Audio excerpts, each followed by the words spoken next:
at 9. My name is Xavier Robert, coming to you live from Uyo, the capital city of Akwa Ibom.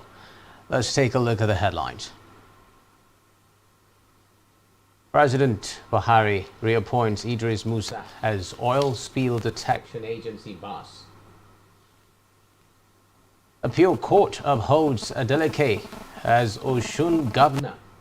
Plus, Israel's Netanyahu heckled by hundreds of protesters during London visit. The details of these stories and more in a moment.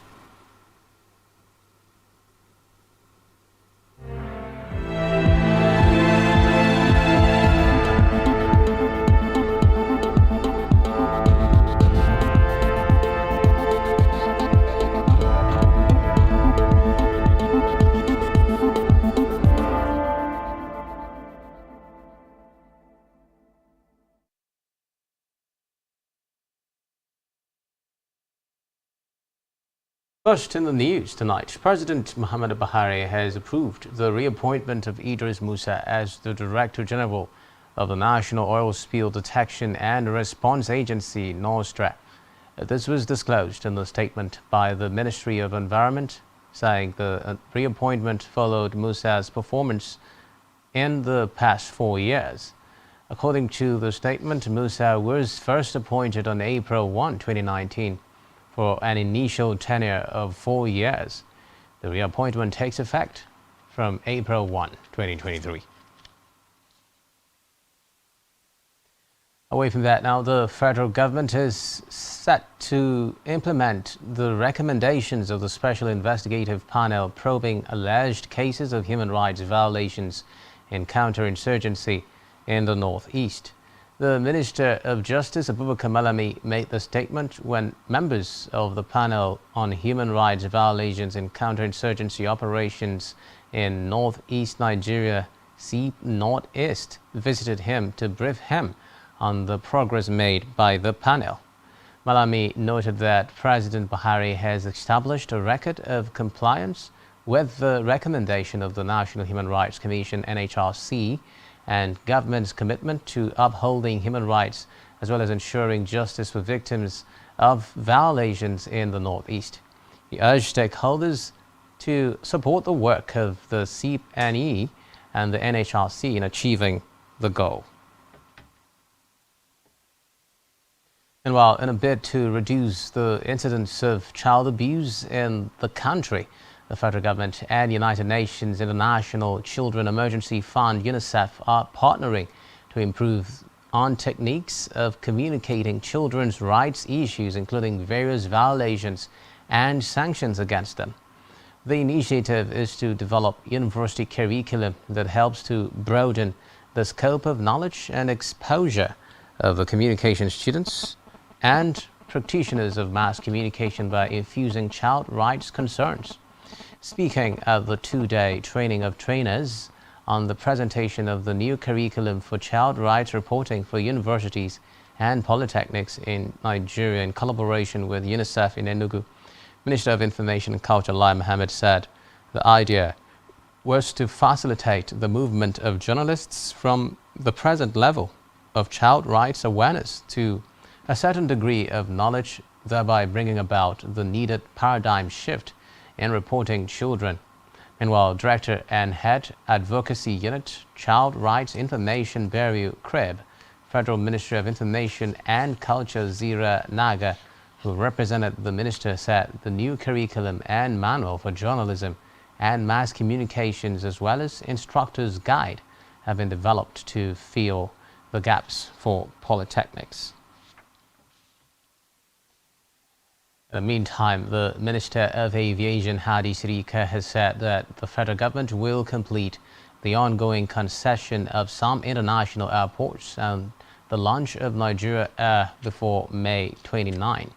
Sirika made this known at the National Aviation Stakeholders Forum 2023 while speaking against the backdrop of the various controversies and litigations surrounding the National Carrier Project and Airports Concession Program in Abuja. According to the minister, negotiation meeting with the Ethiopian Airlines Group Consortium and the federal government of Nigeria is ongoing, and the project is 98% completed. He further listed the benefits Nigeria stands to derive from the establishment of the national carrier as reduced capital flight, optimal benefit of bilateral aviation, safety agreement BASA, and the single African air transport market SATM, and development of an aviation hub. Meanwhile, former Deputy Senate President Ike Ekweremadu, his wife Beatrice, and their doctor Obinna Obeta will be sentenced on May 5. This followed their conviction for organ trafficking on Thursday in the first verdict of its kind under the Modern Slavery Act.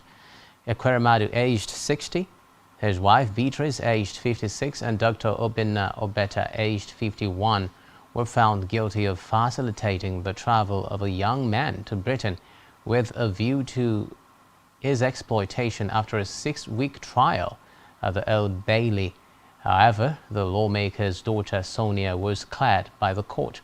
The jury said Ekweremadu, his wife, and their doctor criminally conspired to bring the 21-year-old Lagos street trader to London to exploit him for his kidney. The prosecutor, Hugh Davis KC, told the court that the Ekweremadus and Obeta had treated the man and other potential donors as disposable assets, spare parts for reward. He said they entered an emotionally cold commercial transaction with the man. Ekweremadu, who denied the charge, told the court he was the victim of a scam. Obeta, who also denied the charge, claimed the man was not offered a reward for his kidney and was acting altruistically or selflessly. Beatrice denied any knowledge of the alleged conspiracy. The judge, Justice Jeremy Johnson, will pass sentence on May 5.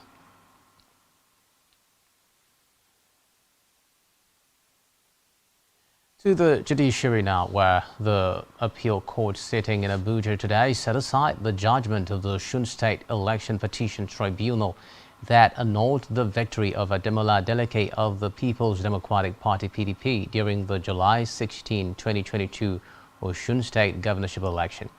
The tribunal had annulled Adeleke's victory and affirmed Boyega Oyetola of the All Progressives Congress (APC) as the authentic winner of the poll. Recall that the Independent National Electoral Commission had returned Adeleke as the winner of the poll. INEC said Adeleke polled 403,371 votes to defeat then-incumbent Governor Adeboyega Oyetola of the APC, who got 375,027 votes. Still from the judiciary, the Court of Appeal in Abuja today granted permission to Labour Party's presidential candidate Peter Obi to serve his petition challenging the February 25, 2023 presidential election. Obi is challenging the victory of Bola Tinubu, the presidential candidate of the All Progressives Congress (APC). The chairman of the Independent National Electoral Commission (INEC), Mahmood Yakubu, on 1st March, declared Tinubu Nigeria's president-elect after he reportedly polled 8.8 million votes.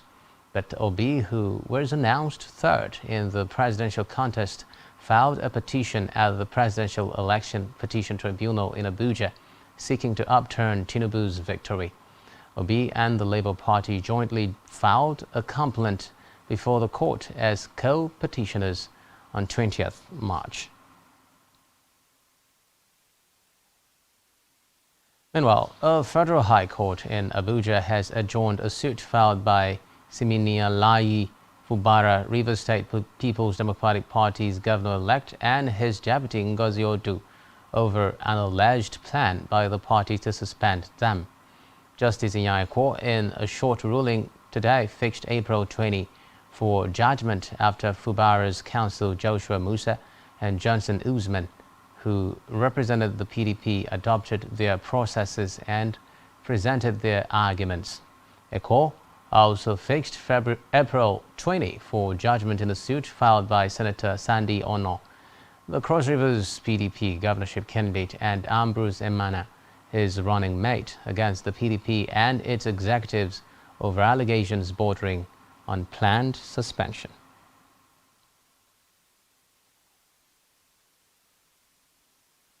In another development, the Niger Delta Development Commission (NDDC) said it is poised to boost the research capacity and capability of universities across the Niger Delta to find lasting solutions to peculiar health, environmental, and communal issues in the region. The Niger Delta region comprises Abia, Akwa Ibom, Bayelsa, Cross River, Delta, Edo, Imo, Ondo, and River States.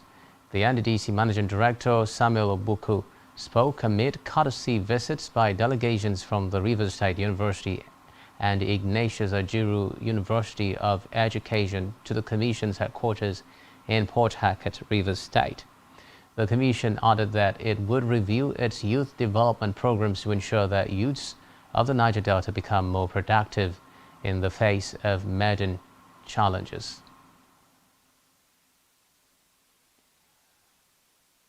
Away from that, now the Joint Admissions and Matriculation Board (JAM) has said no fewer than 176,408 candidates would sit for this year's optional mock Unified Tertiary Matriculation Examination mock UTME.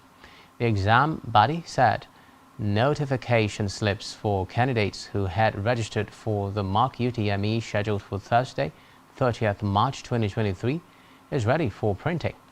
In a statement issued by the head Public Affairs and Protocol of JAM, Fabian Benjamin, the board urged all candidates for the mock UTME to visit JAM website for their notification slips.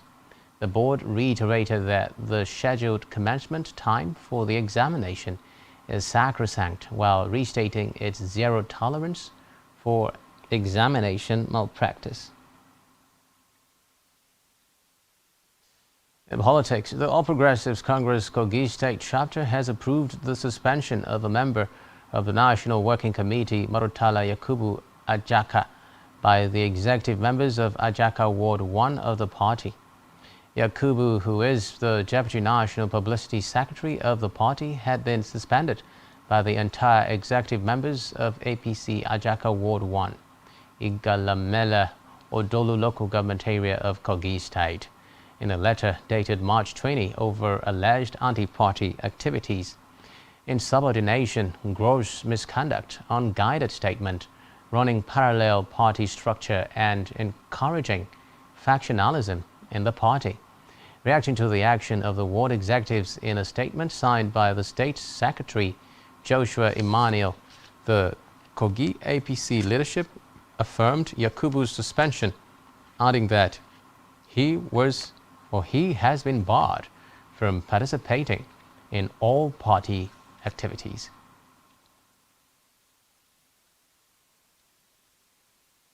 Meanwhile, security agencies have vowed to prosecute no fewer than 203 electoral offenders who were arrested in 20 states during the just concluded general elections. Police commands in the states and other security agencies disclosed to newsmen that the suspects would face trial after investigations. In Ogun and Benue states, the suspects were caught with various exhibits, including cash, electoral materials, customized automated teller machine cards, and locally made pistols, and were taken into custody by the police and the anti-graft agencies. Reports say while the police apprehended 134 suspects in Ogun, Lagos, Benue, Bayelsa, Delta, Kano, and Anambra, the Economic and Financial Crimes Commission and the Independent Corrupt Practices and Other Related Offences Commission nabbed 69 persons in Sokoto, Katsina, Osun, Ondo, Borno, Akwa Ibom, Kwara, Kaduna, Rivers, Cross River, Gombe, Kebbi, and Niger states. Meanwhile, the Commissioner of Police in Ogun State, Frank Mba, disclosed that 30 persons were arrested for allegedly engaging in electoral violence and vote buying during Saturday's governorship election in the state. In a related development, the police have announced the arrest of 40 suspects for alleged vandalism and theft after the release of Zamfara governorship election results on Tuesday. This is contained in a statement issued in Gazau today by the police public relations officer in Zamfara, SP Mohammed Shehu. According to him, those arrested took advantage of the announcement of the governorship election result to violently attack homes and offices of APC leaders and government facilities. Away from that now, Economic and Financial Crimes Commission EFCC says its operatives arrested 6 people suspected of vote trading and other electoral offences during the March 18, 2023 gubernatorial and House of Assembly elections in Rivers State. The suspects were arrested at different locations by the Port Harcourt Zonal Command of the EFCC. The head public affairs of the command, Abbas Meze Kisowe, disclosed this while speaking in Port Harcourt, Rivers State. Meze Kisowe stated that the suspects would be arraigned in court as soon as investigations were concluded. In a related development, the Economic and Financial Crimes Commission EFCC has announced that it will go after some outgoing public officials after May 29. The EFCC chairman Abdul Rashid Bauer disclosed this in an interview with newsmen.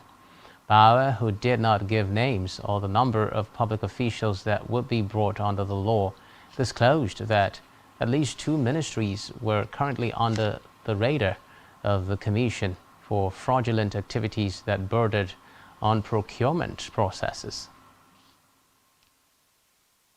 A separate development, the Nigerian Correctional Service (NCS) says it has destroyed illegal items worth over 15 million naira seized from inmates in its facilities across the country. The NCOS spokesperson Abubakar Umar made this known in a statement. According to the statement, the prohibited items that were seized over time were proactive measures and routine cell searches by officers and men of the service include cell phones, SIM cards, laptops, hard drugs, power banks and other electronic devices. He stressed that searching of cells will be a continuous exercise to ensure that inmates in custody comply with standard operating procedures which give room for rehabilitation and reformatory programs to thrive. Still to come in the news.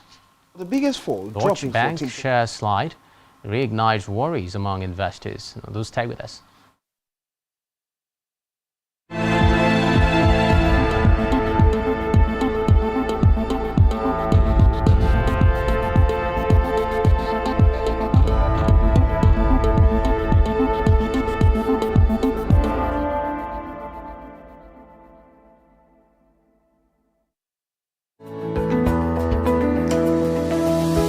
Business exists only to meet the needs of the people, but there's an extra advantage if your product and services are pitched on a platform that gives you the added advantage over your competitors. For your desired return on investment and so much more, advertise on Spectrum Television, on StarTime's DTH Channel 421 and on free-to-air with a frequency of 12733. Spectrum Television, broadening your horizon.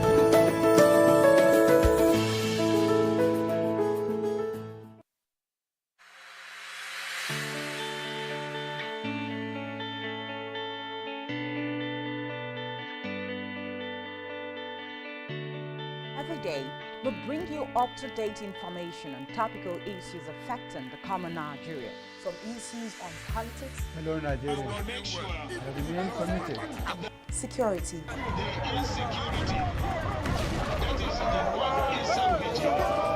education, health, lifestyle, and so much more. Join Janice Kobum and Uyai Anyeken every weekday from 7 a.m. to 9 a.m. on Rise and Shine Daily, exclusive on Spectrum Television.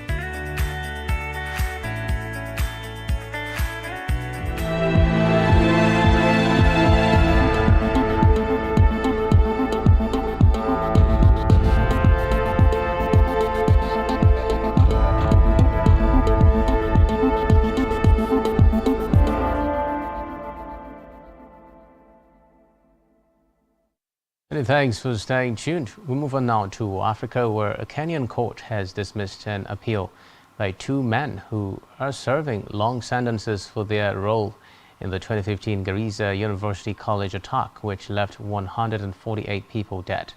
Judge Cecilia Githua said Hassan Edin Hassan and Mohammed Abdi Abika would spend 41 years in jail, as their appeal had not shown that the magistrate's court had erred in giving out the long sentences. The two Kenyans were convicted in 2019, while Rashid Mberesero, a Tanzanian national, received a life sentence before taking his own life in 2020. They were all found guilty of conspiracy to commit a terrorist attack and of belonging to the Al-Qaeda-linked group Al-Shabaab, but they appealed against the magistrate's court ruling. So in Africa, almost 300 Ivorians were reportedly repatriated from Tunisia, where migrants say they no longer feel safe after President Kais Saied had said that they represented a demographic threat. The ambassador of Ivory Coast in Tunis, Ibrahim Savani, said 287 people, including 21 toddlers, were flown back to Abidjan on a jumbo jet chartered from Ethiopian Airlines. Savani said a total of 1,053 Ivorians have been repatriated from Tunisia since chartered flights began in early March. Recall that Said, on February 21, accused immigrants from sub-Saharan Africa of causing a wave of violence and crime, saying they aimed to change the demographic composition of Tunisia and separate it from the Islamic and Arab worlds. In the meantime, Mozambican President Filipe Nyusi has ordered a probe into reports of abuses by the police units deployed to disperse peaceful protests in the capital Maputo on Saturday. He ordered the Interior Ministry to investigate the reasons that led the police to engage in physical confrontations with the youths. State-owned Radio Mozambique had reported. Now, according to reports, authorities used tear gas, rubber bullets, and dog units to repress marches in tribute to the late rapper Zagaya in Nampula, Beira, Zaizai, and Maputo cities on Saturday. Meanwhile, civil society organizations which denounced the brutal repression by the police said dozens of protesters sustained severe injuries and more than 100 people were arrested countrywide. Meanwhile, the president of the Democratic Republic of Congo, Felix Tshisekedi, has appointed a former militia leader, Jean Bemba, once convicted of war crimes, as his new defense minister. Bemba, a former Congolese vice president, was cleared on appeal by the International Criminal Court in 2018. He was convicted of failing to prevent his militia from committing crimes. His appointment comes as the Congolese army battles the M23 rebels in the east of the country. Elsewhere, a report of an investigation into the November plane crash in Tanzania says pilots failed to heed warnings from an automatic alarm system. 19 people were killed in the 6th November crash into Lake Victoria as the plane attempted to land in the lakeside town of Bukoba. An initial report from the Transport Ministry painted a damning picture of the emergency services' preparedness to deal with the disaster, prompting anger over the response. Meanwhile, the second preliminary report said a warning system that gave 3 alerts about the excessively high descent rate was not followed by corrective action by the flight crew. The report also noted that the weather condition was bad amid poor visibility, which may have contributed to the failure to react to terrain warnings during the final approach. Still in Africa now, South African opposition minority party, the Economic Freedom Fighters, EFF, has said Russian President Vladimir Putin is welcome to visit Pretoria despite an arrest warrant issued by the International Criminal Court, ICC, against him. The ICC, which South Africa is a signatory to, has accused Putin of war crimes, which include the kidnapping of Ukrainian children in Russia's ongoing invasion of Ukraine. Putin is scheduled to travel to South Africa for the BRICS, Brazil, Russia, India, China and South Africa summit in August. And while EFF leader Julius Malema has said that no one was going to arrest Putin while in South Africa, a country where Russia played a huge role to support the struggle for freedom. And while ailing Hotel Rwanda hero Paul Rusesabagina was set to be released after the government said today it has commuted a 25-year jail sentence against the fiercely outspoken critic of President Paul Kagame.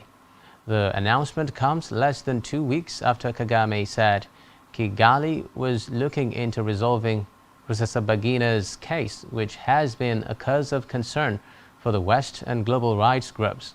According to reports, the sentences of another 18 people convicted of terrorism offenses alongside Rusesabagina in September 2021 have also been commuted. On the foreign scene now, King Charles III's state visit to France has been postponed as the nation faces further protests over pension reforms. France's Élysée Palace said that the decision was taken due to a 10th day of protests planned. Now, meanwhile, the trip to Paris and Bordeaux was due to begin on Sunday, but both cities saw some of the worst violence on Thursday since the protests began in January. Recall that officials had earlier insisted that there were no known threats to the trip.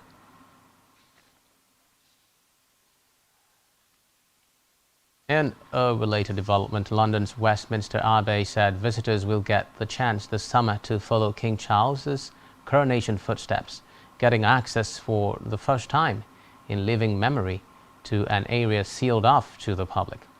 Charles will be crowned on May 6 at the church where coronations for English and British monarchs have been held for the past 1,000 years.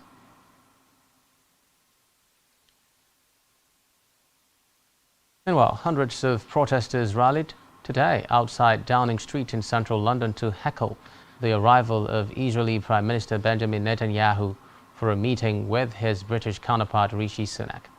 Netanyahu has faced weeks of escalating protests in Israel over his government's judicial reform program, which would increase politicians' power over the courts and critics argue is a threat to democracy. Demonstrators in the UK capital, many holding Israeli flags and placards critical of the country's veteran leader, shouted "shame" in Hebrew as he greeted Sunak at the door of 10 Downing Street. They erected the letters of the word democracy on Whitehall opposite the entrance to the gated street, while wielding signs accusing Netanyahu of dragging Israel towards dictatorship. In the meantime, criticisms from human rights groups mounted today over the alleged brutality of French police in handling protests opposed to President Emmanuel Macron's pension reform. Recall that French authorities arrested more than 450 people on Thursday in the most violent day of demonstrations since the start of the year against the bill to raise the retirement age from 62 to 64. In the days leading up to Thursday's protests, rights watchdogs had expressed worries over what they termed arbitrary detentions and the police's excessive use of force, but security officials have defended their actions, saying they are responding to violent rioters and anarchist groups which frequently infiltrate French demonstrations to provoke clashes. Elsewhere, Ukraine President Volodymyr Zelensky has told European leaders that delays sending fighter jets and long-range missiles could extend the Russia-Ukraine war after he paid a visit to the frontline southern region of Kherson. While he welcomed a recent European Union EU plan aimed at sending Kiev 1 million artillery shells, Zelensky kept up his demand for modern warplanes and missiles, which according to him will be more effective at pushing back Russian forces.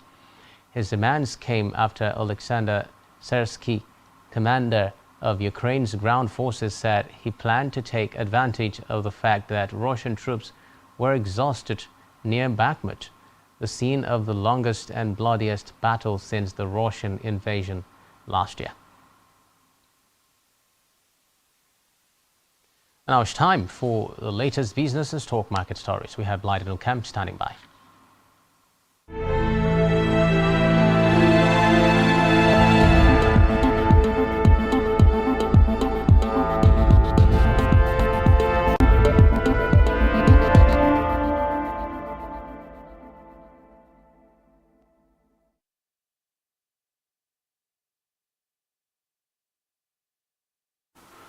Thank you and welcome to Business News. My name is Blyden Ukem. In the news, Deutsche Bank share slide reignites worries among investors. Bank shares across Europe have fallen sharply as worries over the financial strength of a sector return. Shares in Germany's Deutsche Bank saw the biggest fall, dropping 14% at one point today, with other lenders also seeing big losses. Investors have already been spooked by the collapse of two U.S. banks and the rushed takeover of Swiss giant Credit Suisse by its rival UBS. In Africa, Chad has nationalized all the assets and rights, including hydrocarbon permits and exploration and production authorization that belongs to the subsidiary of ExxonMobil, the country's Energy and Hydrocarbon Ministry said in a statement on Thursday. ExxonMobil said in December 2022 that it had closed the sale of its operation in Chad and Cameroon to London-listed Savannah Energy in the $407 million deal. But the Chadian government contested the agreement, stating that the final terms were different from what had been presented to it. The government warned then that it may ask courts to block Savannah's purchase of Exxon's assets in the country and take further steps to protect its interests. Exxon's assets included a 40% stake in Chad's Doba oil project, which comprises 7 producing oil fields with a combined output of 28,000 barrels per day. In Nigeria, the Central Bank of Nigeria has directed all commercial banks to open for operation on Saturdays and Sundays as part of a coordinated effort to ease circulation of banknotes of various denominations. The Apex Bank also confirmed the evacuation of banknotes from its vault to commercial banks across the country, according to a statement signed by CBN Acting Director, Corporate Communications Department Isa Abdul Mumin in Abuja today. The statement noted that a substantial amount of money in various denominations had been received by commercial banks for onward circulation to their respective customers, even as it prevailed on banks to conduct physical operations in banking halls through the weekends. It's time for the Nigerian stock market report. Today is the last trading day of the week, and the all-share index part 31.55 basis points, a negative 0.06 percentage points, to close at 54,892.53 points, representing a one-week loss of 0.04%. The market capitalization of the Nigerian Stock Exchange is 29.9 trillion naira. Compared with yesterday's trading data, today's data shows 17% improvement in volume, 177% improvement in turnover, and 13% improvement in deals. In aggregate, 102 listed equities participated in trading, ending with 13 gainers and 11 losers.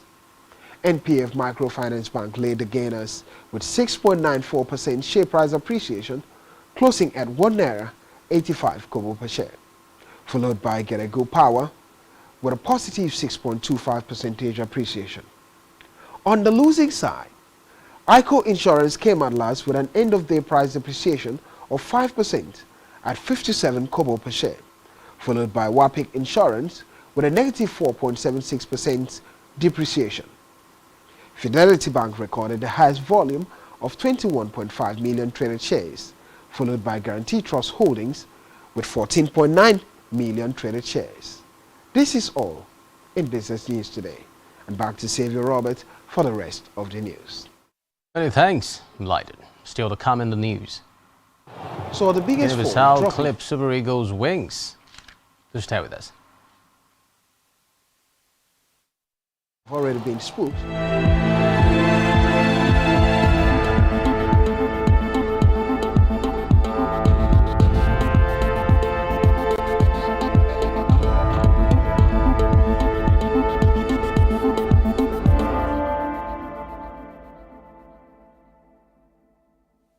Thanks for staying tuned. Move on now to health, where the World Health Organization (WHO) says Nigeria had significantly increased its national tuberculosis TB case finding by 50% in 2021 using innovative approaches as the world marks the 2023 Tuberculosis Day today.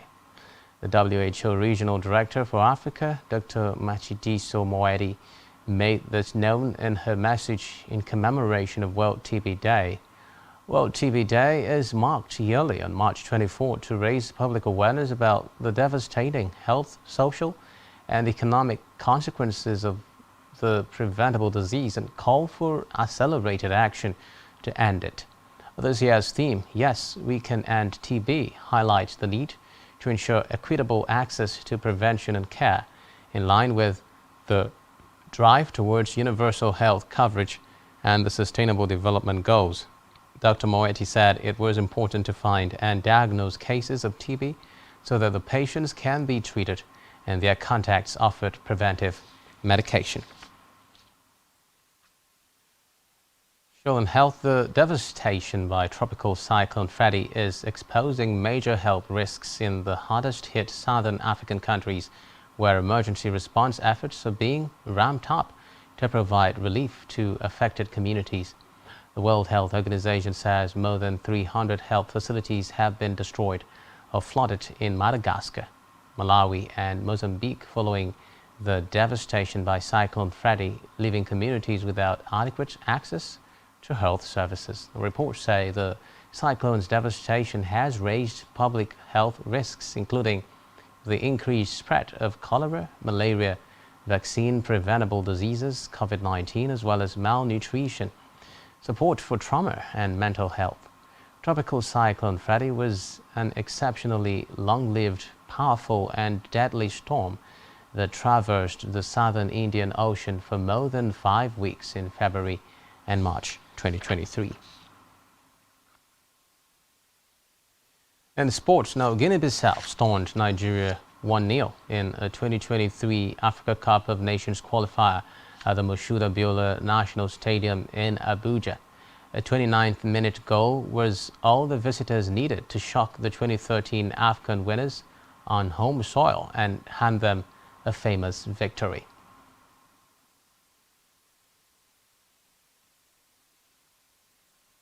So in sports now, Matt Fitzpatrick kept alive his hopes of reaching the knockout stage at the WGC Dell Technologies Match Play Championship by beating Minwoo Lee. US Open champion Fitzpatrick, the top seed in Group 11, responded to his opening loss to JJ Spawn with a 2-1 win against the Australian in Austin. Meanwhile, world number 2 John Ram also remains in contention to progress. According to reports, the Spaniard, winner of the 3 PGA Tour stroke play events this season, beat Keith Mitchell 4-3 following his defeat by Ricky Fowler on Wednesday. Meanwhile, world number 2 John Ram kept his hopes of winning the WGC Dell Technologies Match Play alive as former Open champion Shane Lowry made a disappointing early exit. Ram, who has won 3 stroke play events on the PGA Tour this season, suffered a surprise defeat to Ricky Fowler in Group 2 on Wednesday. Meanwhile, while the former US Open champion bounced back to beat Keith Mitchell 4-3 on Thursday, Lowry's defeat to Mackenzie Hughes by the same score ensured he cannot qualify for the knockout stages at Austin Country Club.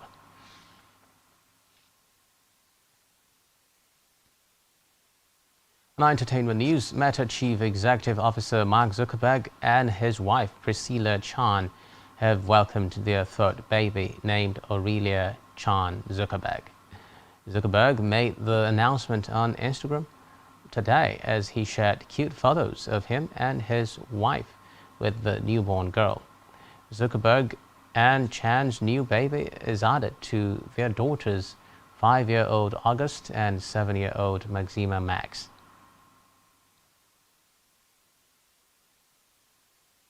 Still on entertainment news, MultiChoice, in partnership with Africa Magic, have announced the return of the 9th edition of the prestigious Africa Magic Viewers' Choice Awards, AMVCA, set to hold between May 18 and 20, 2023. The 3-day event will be a celebration of film production talents, culture, fashion, music, and other elements of African entertainment.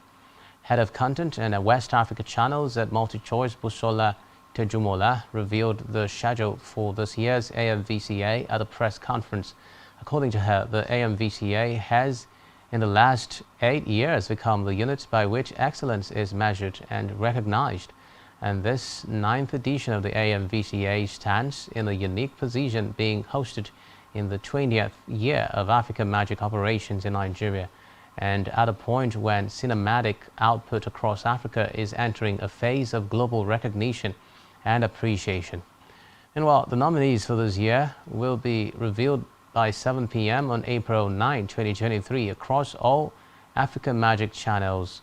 Once this is done, the voting portal will open ahead of the highly awaited award ceremony.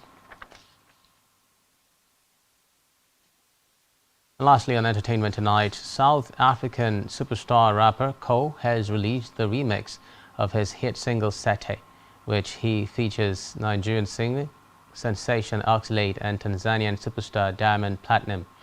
The remix is off the success of Sete, which is one of the tracks in Cole's 2022 album SK3. Cole recruits Oxlade, who delivers his trademark melody, and superstar Diamond Platinum, who brought his swaggering flows to combine for a hit remix aimed at encapsulating the continent.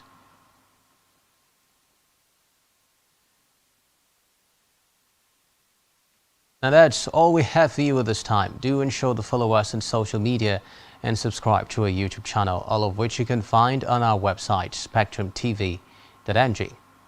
You've been watching Spectrum News at 9. My name is Xavier Robert. Wishing you a terrific night rest and happy weekend ahead. Bye-bye.